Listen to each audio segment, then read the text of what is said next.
Hi everyone, welcome to Roshni's Food and Life. എന്തൊക്കെ എല്ലാവർക്കും വിശേഷങ്ങളൊക്കെ സുഖമായിട്ടിരിക്കുന്ന എല്ലാവരും. അപ്പോൾ ഇവിടെയും ഞങ്ങൾ സുഖമായിട്ടിരിക്കുന്നു, കുഴപ്പമൊന്നുമില്ല, ഹാപ്പിയാണ്. അപ്പോൾ നമ്മുടെ ഓണസദ്യ സീരീസിൽ ഇന്നത്തെ നമ്മുടെ റെസിപ്പി എന്ന് വെച്ച് കഴിഞ്ഞാൽ മുരിങ്ങയ്ക്ക തീയലാണ്. അപ്പോൾ നമുക്ക് ഒട്ടും സമയം കളയണ്ട, എങ്ങനെയാണ് നമ്മുടെ അടിപൊളി മുരിങ്ങയ്ക്ക തീയൽ ഉണ്ടാക്കുന്നത് നോക്കാം.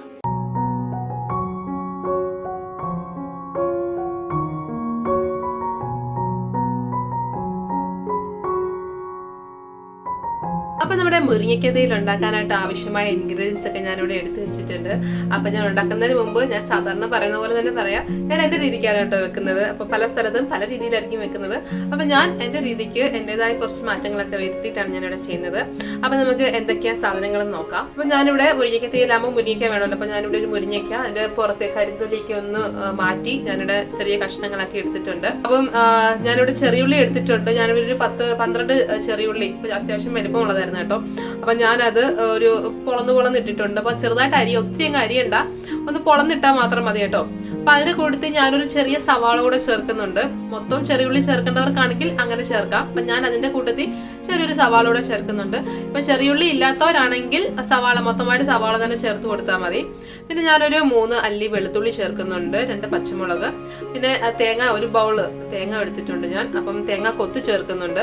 പിന്നെ ഒരു ചെറിയ തക്കാളി ചേർക്കുന്നുണ്ട്. തക്കാളി ചേർക്കുന്നത് കൊണ്ട് തന്നെ ഞാൻ പുളിയൊന്നും വേറെ ചേർക്കുന്നില്ല. നിങ്ങൾക്ക് പുളി കുറച്ച് കുറവാണെന്ന് തോന്നുവാണെങ്കിൽ അതിനകത്തോട്ട് നമ്മുടെ പിരിപുളി ഇല്ലേ, പിരിപുളി കുറച്ച് ഒഴിച്ചു കൊടുത്താൽ മതി.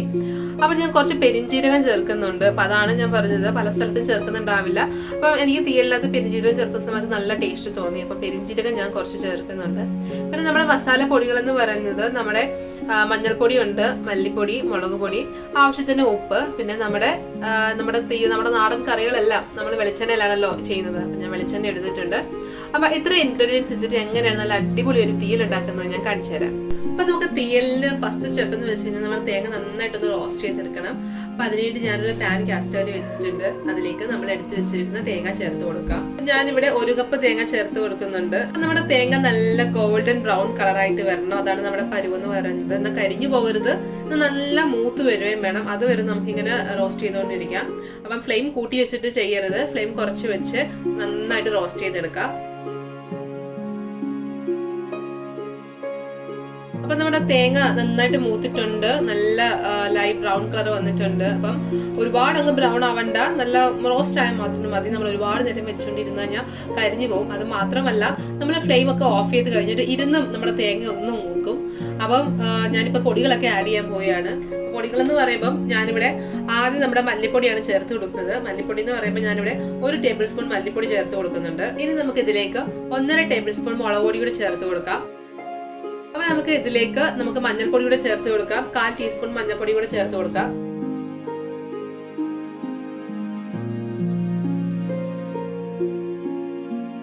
അപ്പൊ ഇതിന്റെ കൂട്ടത്തിൽ തന്നെ ഞാനൊരു കാര്യം കൂടെ ആഡ് ചെയ്യണം. അപ്പൊ ഞാൻ പറഞ്ഞല്ലോ പെരിഞ്ചീരകം. അപ്പൊ ഞാൻ പെരിഞ്ചീരകം നമ്മുടെ തേങ്ങയ്ക്കകത്തോട്ട് തന്നെ ആഡ് ചെയ്ത് കൊടുക്കുകയാണ്. എന്നിട്ട് നമുക്ക് നന്നായിട്ട് മിക്സ് ചെയ്ത് കൊടുക്കാം. അപ്പൊ കാര്യം എന്ന് വെച്ച് കഴിഞ്ഞാൽ പെരിഞ്ചീരകം നമ്മുടെ തേങ്ങയുടെ ചൂടും എല്ലാം കൂടെ ആയിട്ട് ഒന്ന് മൂക്കുമല്ലോ. അപ്പൊ നമുക്ക് ഓൾറെഡി തേങ്ങയ്ക്ക് ചൂടുണ്ട്. ഞാൻ ഫ്ലെയിംസ് ഓഫ് ചെയ്തിട്ടില്ല, സിമ്മിലാക്കി ഇട്ടേക്കുവാണ്. അപ്പം നമുക്ക് നന്നായിട്ടൊന്ന് മിക്സ് ചെയ്ത്, അപ്പൊ പെരിഞ്ചീരകം ആ തേങ്ങയുടെ ചൂടൊക്കെ പിടിച്ച് നന്നായിട്ടൊന്ന് മൂക്കും. അപ്പൊ പൊടിഞ്ഞു കിട്ടാൻ നല്ല എളുപ്പമാട്ടോ. ശ്രദ്ധിക്കേണ്ട കാര്യം എന്ന് വെച്ച് കഴിഞ്ഞാൽ ഒന്നെങ്കിൽ ഫ്ലെയിം ഓഫ് ചെയ്തിട്ട് ചേർക്കുക, നമ്മുടെ പൊടികളൊക്കെ ചേർത്ത് കൊടുക്കുക, അല്ലെങ്കിൽ ഫ്ലെയിം നല്ല കുറച്ച് വെച്ചിട്ട് വേണം ചേർത്ത് കൊടുക്കാൻ. വേഗം തന്നെ പൊടി കരിഞ്ഞു പോകാൻ സാധ്യതയുണ്ട്. നേരത്തെ പറഞ്ഞ പോലെ തന്നെ ഒന്നുകൂടെ തേങ്ങയൊക്കെ ഇരുന്ന് മൂക്കുകയും ചെയ്യും. അപ്പൊ നമ്മുടെ നന്നായിട്ട് തേങ്ങയും പൊടികളും എല്ലാം നന്നായിട്ട് മൂത്തിട്ടുണ്ട്. അപ്പൊ നമ്മുടെ ഫ്ലെയിം നമുക്ക് ഓഫ് ചെയ്യാം. അപ്പൊ നമ്മുടെ വറുത്ത തേങ്ങയുടെ ചൂടൊക്കെ ഒന്ന് മാറിയതിന് ശേഷമാണ് നമ്മൾ അരച്ചെടുക്കുന്നത്. അപ്പം ഇത് ഞാൻ പറഞ്ഞില്ല, ഇരുന്നൊന്ന് മൂക്കും. അപ്പം ഓൾറെഡി നല്ല ബ്രൗൺ കളർ ആയിട്ടുണ്ട്. അപ്പം നമുക്കിത് തണുക്കാനായിട്ട് മാറ്റി വെക്കാം. ആ സമയത്ത് നമുക്ക് നമ്മുടെ ഉള്ളിയും മുരിങ്ങയ്ക്കയും എല്ലാം കൂടെ ഒന്ന് വഴറ്റിയെടുക്കാം. അപ്പൊ പാൻ ചൂടായിട്ടുണ്ട്. അപ്പൊ നമുക്ക് അതിലേക്ക് വെളിച്ചെണ്ണ ഒഴിച്ചു കൊടുക്കാം. അപ്പം നമ്മുടെ വെളിച്ചെണ്ണ ചൂടായിട്ടുണ്ട്. അതിലേക്ക് നമുക്ക് നമ്മുടെ തേങ്ങാക്കൊത്ത് ചേർത്ത് കൊടുക്കാം. അപ്പൊ നമ്മുടെ തേങ്ങാക്കൊത്ത് ഒരു ചെറിയ ഗോൾഡൻ ബ്രൗൺ കളറൊക്കെ ആകുമ്പോഴത്തേന് നമുക്ക് അതിലേക്ക് നമ്മൾ അരിഞ്ഞു വെച്ചിട്ടുള്ള ഉള്ളിയും മറ്റു സാധനങ്ങളൊക്കെ ചേർത്ത് കൊടുക്കാം കേട്ടോ. അപ്പൊ നമ്മുടെ തേങ്ങാക്കൊത്ത് ചെറിയ ഗോൾഡൻ ബ്രൗൺ കളറൊക്കെ ആയിട്ടുണ്ട്. അതിലേക്ക് നമ്മുടെ ചെറിയുള്ളി അരിഞ്ഞത് ചേർത്ത് കൊടുക്കാം. അപ്പൊ ഞാനിവിടെ ഒരു 10-12 ഉള്ളി എടുത്തിട്ടുണ്ട് കേട്ടോ. അപ്പൊ ഞാൻ അത്യാവശ്യം കുറച്ച് മീഡിയം സൈസ് വലിപ്പം ഉണ്ടായിരുന്നു. അതുകൊണ്ട് തന്നെ ഞാൻ ചെറുതായിട്ടൊന്ന് മുറിച്ചിട്ടുണ്ട്.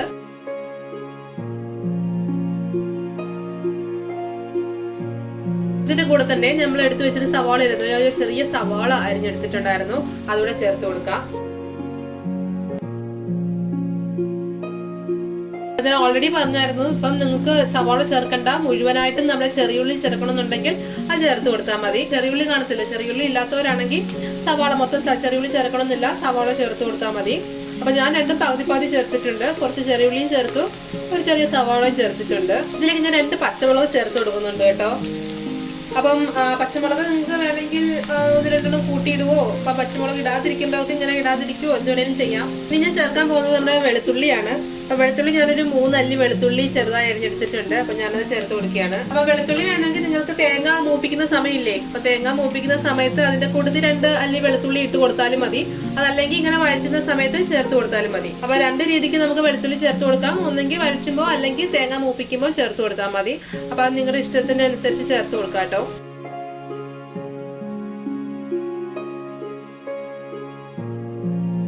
അപ്പൊ ഞാൻ ഇതിലേക്ക് കുറച്ച് ഉപ്പ് ചേർത്ത് കൊടുക്കാൻ, ഒരു 1/4 ടീസ്പൂൺ ഉപ്പ് ചേർത്ത് കൊടുക്കുന്നുണ്ട്. അപ്പൊ നമ്മുടെ ഉള്ളിയൊക്കെ ഒരുമാതിരി വഴന്നിട്ടുണ്ട്. അപ്പൊ നമുക്ക് ഇതിലേക്ക് നമ്മൾ എടുത്തു വെച്ചിരിക്കുന്ന നമ്മുടെ മുരിങ്ങയ്ക്ക ചേർത്ത് കൊടുക്കാം. അപ്പൊ ഞാനിവിടെ ഒരു മുരിങ്ങയ്ക്കാണ് എടുത്തിരിക്കുന്നത്. അപ്പൊ മുരിങ്ങയ്ക്ക ഞാൻ പുറത്തെ കരിന്തൊലി ഉണ്ടല്ലോ, ജസ്റ്റ് ഒന്ന് കളഞ്ഞിട്ടുണ്ട്, അതുകൂടെ ചേർത്ത് നന്നായിട്ട് മിക്സ് ചെയ്ത് കൊടുക്കാം. അപ്പൊ നമുക്ക് ഇനി ഇതിലേക്ക് ചേർക്കാനുള്ളത് നമ്മുടെ തക്കാളിയാണ്. അപ്പൊ ഞാൻ അരിഞ്ഞു വെച്ചിട്ടുള്ള തക്കാളിയും കൂടെ ചേർത്ത് കൊടുക്കുകയാണ്. അപ്പൊ ഇനി നമുക്ക് ഇതിലേക്ക് നമ്മുടെ അരപ്പ് ചേർത്ത് കൊടുക്കാം. അപ്പൊ ഞാൻ തണുക്കാൻ മാറ്റി വെച്ച അരപ്പ് ഞാൻ അരച്ചെടുത്തായിരുന്നു കേട്ടോ. അപ്പം അരപ്പ് ചേർക്കുന്നതിന് മുമ്പ് ഞാൻ ഒരു ടിപ്പ് പറഞ്ഞു തരാന്ന് വെച്ച് കഴിഞ്ഞാൽ, അപ്പൊ നേരത്തെ ഞാൻ പറഞ്ഞിട്ടുണ്ട്, അപ്പൊ നമ്മൾ ആദ്യം തന്നെ വെള്ളം ഒഴിച്ച് തേങ്ങ അരക്കരുത്. ആദ്യം നമ്മുടെ വറുത്ത് വെച്ചിരുന്ന തേങ്ങ ഒന്ന് പൊടിച്ചെടുക്കണം, വെള്ളം ചേർക്കാതെ. അതിനുശേഷം കുറച്ച് വെള്ളം ചോദിച്ച് നല്ല പേസ്റ്റ് പോലെ അരച്ചെടുക്കണം കേട്ടോ. അപ്പൊ നമുക്ക് വേഗം നന്നായിട്ട് അരഞ്ഞു കിട്ടാനുള്ള ടിപ്പാണത്. ആദ്യം പൊടിക്കുക, അതിനുശേഷം അതിലേക്ക് വെള്ളം ഒഴിച്ച് അരച്ചെടുക്കുക. അപ്പൊ ഞാനിപ്പോ അരപ്പ് അരച്ചെടുത്തിട്ടുണ്ട്, നമുക്കത് ഇതിലേക്ക് ഒഴിച്ചു കൊടുക്കാം. അപ്പൊ നമുക്കിനി തീയലിന് ആവശ്യമായ വെള്ളം കൂടെ ഒഴിച്ചു കൊടുക്കാം. അപ്പൊ നമ്മൾ വെള്ളമൊക്കെ ചേർത്തിട്ടുണ്ട്. അപ്പൊ നമ്മുടെ തീയലിയുടെ സെറ്റ് ആക്കിയിട്ടുണ്ട്. അപ്പൊ നമുക്ക് ഇനി ചെയ്യേണ്ടതെന്ന് വെച്ച് കഴിഞ്ഞാൽ ഇത് അടച്ചു വെച്ച് നമുക്ക് നന്നായിട്ട് കുക്ക് ചെയ്യണം. അപ്പൊ നല്ല കുറുകി വരും ചാറ്, നമ്മുടെ തീയൽ നന്നായിട്ട് കുറുകി വരുന്നതിന് വരെ കുക്ക് ചെയ്തെടുക്കണം.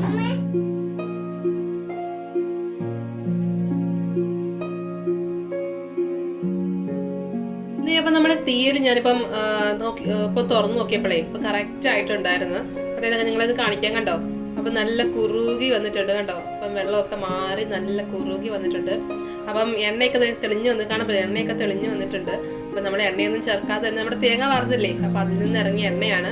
അപ്പൊ എണ്ണയൊക്കെ നന്നായിട്ട് ഇറങ്ങിയിട്ടുണ്ട്, കണ്ടോ, തെളിഞ്ഞു വന്നിട്ടുണ്ട്. അപ്പൊ നമ്മുടെ ഇതാണ് പരുവെന്ന് പറയുന്നത്.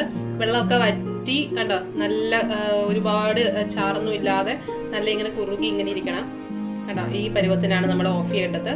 അപ്പം നമ്മുടെ തീയൽ ഇവിടെ റെഡി ആയിട്ടുണ്ട്. ഇനി ഒരു പരിപാടി കൂടി നമുക്ക് ബാക്കിയുണ്ട്. എന്താന്ന് വെച്ച് കഴിഞ്ഞാൽ നമുക്ക് കടുക് വറുത്തൊഴിക്കണം. അപ്പൊ അതുകൂടെ ചെയ്ത് കഴിഞ്ഞാൽ നമ്മുടെ തീയൽ സെറ്റായി കിട്ടും. അപ്പൊ നമുക്ക് കടുക് വറുത്തൊഴിക്കാം ഇതിലേക്ക്. അപ്പൊ നമുക്ക് കടുക് വറുത്തെടുക്കാം. അപ്പൊ കടുക് വറുത്തെടുക്കാനായിട്ട് ഞാനിപ്പോ ഒരു പാൻ ഇവിടെ, നമ്മുടെ ചെറിയ പാനാണ്, അപ്പൊ ഞാനത് ഗ്യാസിൽ വെച്ചിട്ടുണ്ട്. അപ്പൊ നമ്മുടെ പാൻ ചൂടായിട്ടുണ്ട്, അതിലേക്ക് നമുക്ക് വെളിച്ചെണ്ണ ഒഴിച്ചു കൊടുക്കാം. അപ്പൊ നമ്മുടെ എണ്ണ ചൂടായിട്ടുണ്ട്, അതിലേക്ക് നമുക്ക് കടുക് ഇട്ട് കൊടുക്കാം. ഇനി അതിലേക്ക് നമ്മുടെ ചെറുതായി അരിഞ്ഞു വെച്ചിരിക്കുന്ന നമ്മുടെ ചെറിയുള്ളി ചേർത്ത് കൊടുക്കാം. കറിവേപ്പിലയും കൂടെ ചേർത്ത് കൊടുക്കാം നമുക്ക്. അപ്പൊ നമ്മുടെ ഉള്ളി നന്നായിട്ട് മൂത്ത് വന്നിട്ടുണ്ട്. ഇത് കണ്ടോ, ഗോൾഡൻ ബ്രൗൺ കളർ ആയിട്ടുണ്ട്. അപ്പൊ നമുക്കിത് നമ്മുടെ തീയലിനകത്തേക്ക് ഒഴിച്ചു കൊടുക്കാം.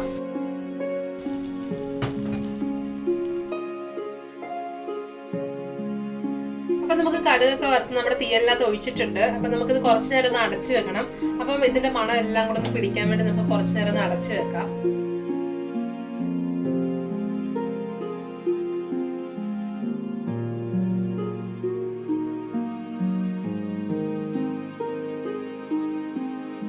അപ്പൊ എല്ലാവർക്കും ഇഷ്ടമായോ മുരിങ്ങയ്ക്ക തീയൽ ഉണ്ടാക്കിയത്? അപ്പം ഒരുപാട് പണികളൊന്നും ഇല്ലാതെ നമുക്ക് ഉണ്ടാക്കിയെടുക്കാൻ പറ്റുന്ന തീയലല്ലേ മുരിങ്ങയ്ക്ക തീയൽ.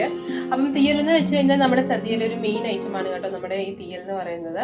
അപ്പം നമ്മൾ ഇപ്പൊ മുരിങ്ങയ്ക്ക തീയലാണ് കാണിച്ചത്. ഒരുപാട് തീയലൊക്കെ ചെയ്യാറുണ്ട്, അപ്പൊ അതൊക്കെ നിങ്ങൾക്ക് കാണിച്ചു തരാം. അപ്പൊ നമ്മുടെ സദ്യ സ്പെഷ്യലായിട്ട് ചെയ്ത മുരിങ്ങയ്ക്ക തീയൽ ഇഷ്ടപ്പെടുമെന്ന് പ്രതീക്ഷിക്കുന്നത്. അപ്പം ഇന്നത്തെ ദിവസം എന്ന് വെച്ചാൽ ചോതിയാണ്. അപ്പം ചോതിയിൽ എന്തൊക്കെയാ പ്രത്യേകത എന്ന് വെച്ച് കഴിഞ്ഞാൽ അതുപോലെ തന്നെ നമ്മുടെ അത്തപ്പൂക്കളത്തിന് ഒരു ലെയർ കൂടെ കൂടും. കൂടും, അങ്ങനെ ലെയർ കൂടിക്കൊണ്ട് വരികയാണ്. ഇപ്പം 3 ലെയർ ആയിട്ടുണ്ട്. അപ്പം നമ്മുടെ ഷോപ്പിംഗ് നടത്തുമല്ലോ, അപ്പോൾ ഓണക്കോടി എടുക്കുക എന്ന് പറഞ്ഞൊരു പരിപാടി നമുക്കുണ്ടല്ലോ. അപ്പോൾ അത് നമ്മുടെ ചോദ്യനാളിലാണ് ചെയ്യുന്നത് കേട്ടോ. അപ്പം ഇപ്പോഴത്തെ ആൾക്കാർക്ക് അറിയുമെന്ന് എനിക്കറിയത്തില്ല. പണ്ടൊക്കെ ആൾക്കാർ ഇപ്പം കുറച്ച് പേരൊക്കെ ഫോളോ ചെയ്യുന്നുണ്ടാവും. അപ്പം വലിയ വലിയ തറവാടുകളും അങ്ങനെയൊക്കെ ഉള്ളവരൊക്കെ ഫോളോ ചെയ്യുന്നുണ്ടാവും. ചോദ്യനാളിലാണ് നമ്മൾ ഷോപ്പിംഗ് നടത്തുന്നത്.